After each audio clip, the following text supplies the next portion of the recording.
Rafila. Saya dari Fakultas Ekonomi dan Bisnis Universitas Mercu Buana Menteng. Di sini saya akan membawakan materi mengenai tanggung jawab dan kewajiban pengurus PT Bank menurut Undang-Undang Nomor 40 Tahun 2007 tentang Perseroan Terbatas. Tanggung jawab dan kewajiban pengurus PT Bank menurut Undang-Undang Nomor 40 Tahun 2007 tentang Perseroan Terbatas. Lanjut. Siapakah pengurus perseroan terbatas itu? Di sini saya akan membahas berdasarkan dua landasan. Yang pertama Undang-Undang Nomor 40 Tahun 2007 dan yang kedua Pasal 1 Ayat 5 Undang-Undang PT. Pengurus perseroan terbatas dalam Undang-Undang Nomor 40 Tahun 2007 tentang perseroan terbatas dikenal dengan nama direksi atau selanjutnya akan digunakan sebutan direksi. Berdasarkan Pasal 1 Ayat 5 Undang-Undang PT, direksi adalah organ perseroan yang berwenang dan bertanggung jawab penuh atas pengurusan perseroan untuk kepentingan perseroan sesuai dengan maksud dan tujuan perseroan serta mewakili perseroan baik di dalam maupun di luar pengadilan sesuai dengan ketentuan anggaran dasar. Apakah pembuatan pengurusan itu? Di sini saya akan menjelaskan Pasal 92 Ayat 1 Undang-Undang PT mengatakan bahwa direksi menjalankan pengurusan perseroan untuk kepentingan perseroan dan sesuai dengan maksud dan tujuan perseroan.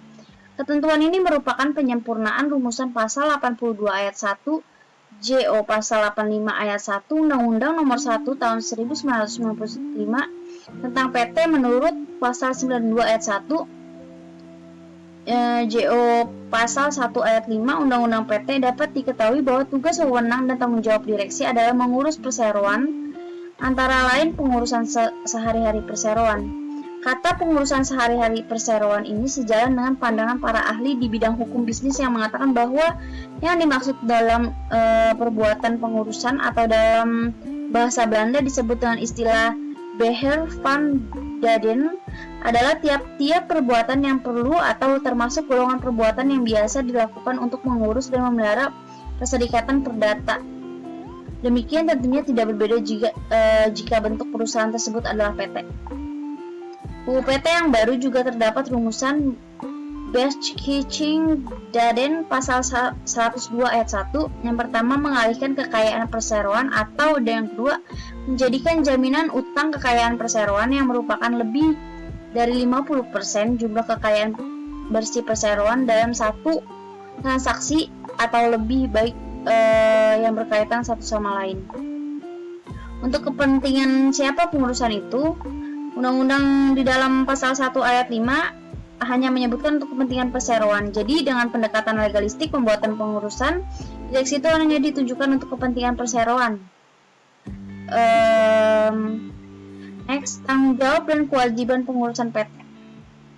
Dalam perseroan, tanggung jawab direksi timbul apabila direksi yang memiliki wewenang atau direksi yang menerima kewajiban untuk melaksanakan pengurusan perseroan mulai menggunakan wewenang tersebut agar wewenang atau kewajiban direksi tersebut dilaksanakan untuk kepentingan perseroan sesuai dengan maksud dan tujuannya. Bagaimana sekarang jika PT menghadapi kepailitan? Pasal 104 Ayat 2 menentukan bahwa dalam hal kepailitan terjadi karena kesalahan atau kelalaian direksi dan harta pailit tidak cukup untuk membayar seluruh kewajiban perseroan. Dalam kepailitan tersebut, setiap anggota direksi secara tanggung rentang bertanggung jawab atas seluruh kewajiban yang tidak terlunasi dari harta pailit. Jadi tanggung jawab tersebut berlaku juga bagi anggota direksi. Kesimpulannya berdasarkan Pasal 1 Angka 5 Undang-Undang Nomor 40 Tahun 2007 tentang Perseroan Terbatas Undang-Undang PT menyebutkan bahwa pengertian direksi dalam perseroan terbatas adalah organ perseroan yang berwenang dan bertanggung jawab penuh atas pengurusan perseroan untuk kepentingan perseroan sesuai dengan maksud dan tujuan perseroan serta mewakili perseroan baik di dalam maupun di luar pengadilan sesuai dengan anggaran dasar.